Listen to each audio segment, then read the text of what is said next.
What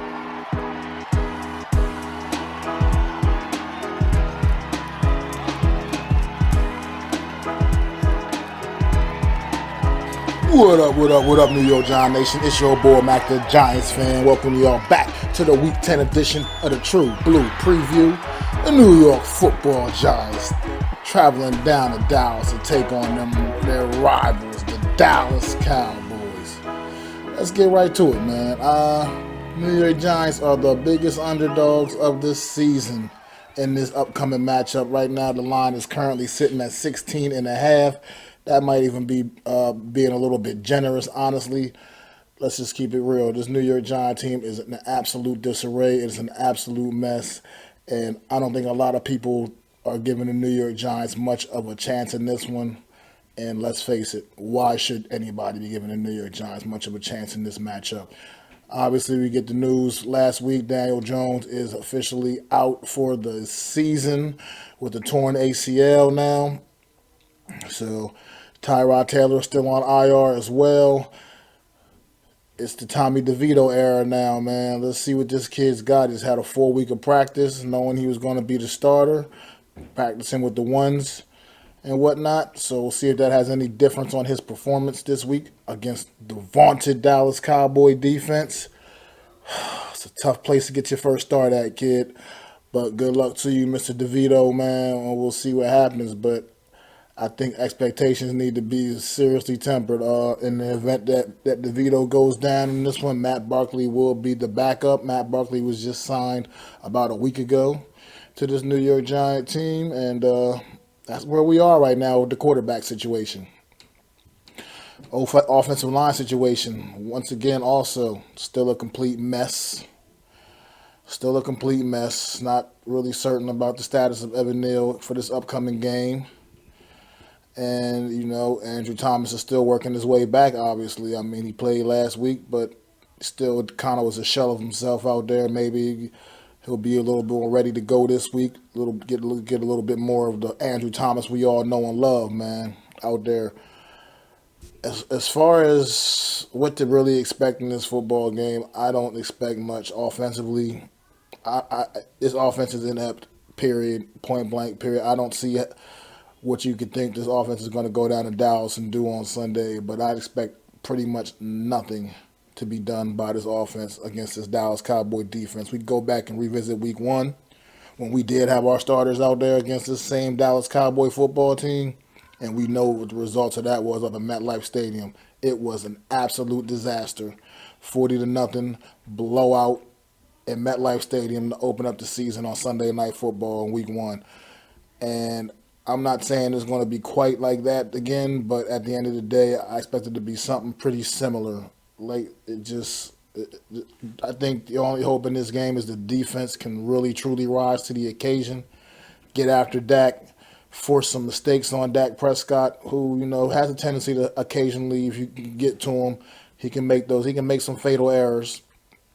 He can definitely do that, but he's been playing really good football the last couple of weeks. So I don't know how realistic that expectation is either. Not to mention this defense is coming off of a very poor performance against the Las Vegas Raiders a week ago. And I just don't know where they're at mentally at this point, man. You got defensive captain Xavier McKinney making very questionable comments to the media. He's kind of been doing that all season. He's supposed to be one of the leaders of this defense, and I'm not seeing the leadership right now, man. He look. Things are going bad. We all see it. We all get it. We all know it. And it sucks. It does. It truly sucks. But as a leader of this football team, you got to go out there and you got to still be a little more responsible with your words, man. You just really do. And it's disappointing. I really wish this team would have probably just looked for some takers on Xavier McKinney before the trade deadline, because he seems to truly be a very disgruntled employee. And he's just not happy here anymore. And you kind of get it from one standpoint, but at the end of the day, if you are going to be here, if you're going to be a part of this, man, you got to be all in, regardless of how bad things are going right now. You got to be all in, and we need to know who really wants to be here and who doesn't, man. Look, this New York Giant team is already gearing up for the offseason because there's going to be no postseason for this New York Giant team this year, clearly. So it's just about what this team needs to do to get better, because this is a tough task in a tall order, and I'm not going to waste my time sugarcoating and pulling the wool over your eyes and telling you what we need to do to beat the Cowboys, because guess what? It's not very likely we're going to beat the Cowboys. It would be one of the most stunning upsets in the history of the NFL, honestly, with the state of this New York Giants team right now and where this Dallas Cowboy team is at. If the New York Giants were to somehow go out there and win this football game on Sunday, it would truly be one of the more stunning upsets in the history of the NFL. It honestly would be. With the Tommy DeVito-led New York Giants were to go out there and beat the Cowboys. So I'm not going to sit there and pretend that I think that's going to happen. I'm just not. I'm not going to sugarcoat or play around with it, man. But hopefully this defense can bounce back and get back to the form that they were showing in the games prior to this Raiders game, the few games prior to this Raiders game, where they were absolutely playing at an elite level. Just all fell apart against the Oakland Raiders. I mean, the Las Vegas Raiders a week ago, and maybe they can bounce back. But this is a tough team to bounce back against. This Dallas Cowboys team is coming off a disappointing loss to the Philadelphia Eagles. When I say disappointing, it's because they pretty much controlled the game for the most part, and just because of their own mental errors and mistakes is what pretty much cost them this football game against the Philadelphia Eagles a week ago. And they're looking for blood. They're at a point in their schedule now where they got some layups coming up, and they're pretty much, I'm assuming they're not planning on missing any of these layups. Whereas the Philadelphia Eagles got some really tough opponents. So this Dallas Cowboys team is going to come out hungry and ready to fight. I don't think they're laying down for the New York Giants. I don't think they're taking the New York Giants lightly. I don't think they're looking past the New York Giants at all. And at the end of the day, we're still a divisional opponent, and that's something to be respected just from that standpoint. And like I said, they can't afford to miss. They can't afford any mistakes. They can't afford to screw this up. So I believe the Dallas Cowboys are going to come out and just lay it on the New York Giants, honestly. And you know what? I'm not going to keep going on and on about this. Let's get right to the score prediction, man. New York Giants. I think the Dallas Cowboys absolutely cover that big, humongous point spread, and I think they cover it and some. I think they go out and win this football game, let's say 38-3. I just don't expect anything more than that. I really don't even really expect that field goal. I went on a record earlier this week saying I think the New York Giants' only points in this game could potentially come from a defensive score, like a pick six potentially, or a fumble, scoop and score, situation. I cannot envision this offense driving down the field on a Dallas Cowboy defense and putting points on the board. I just can't even envision that. Hopefully I'm wrong. Hey, maybe they'll go out there and just really shut me up and prove me all the way wrong. I don't really see it, but maybe they will. But that's what I got.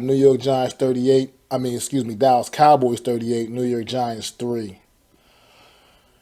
And don't forget, immediately following the football game, immediately following the game on Sunday, tune into my channel, MacDaGiantsFan, live for the True Blue Aftermath, where me and some friends potentially will be covering it all, man.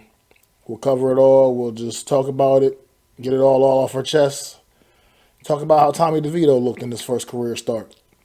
All that good stuff, man. And then, as always, on Wednesday, 5:30 p.m. Eastern Standard Time, make sure you tune in to another edition of the Real Deal NFC East Roundup with myself and my super dope co-host, Adam Costas. And enjoy the game as much as you can. At this point, that's all I can do, man. I can just try to enjoy the football game on Sunday. Try to, at least. It's your boy, MacDaGiantsFan. Peace. I'd like to thank you all for listening.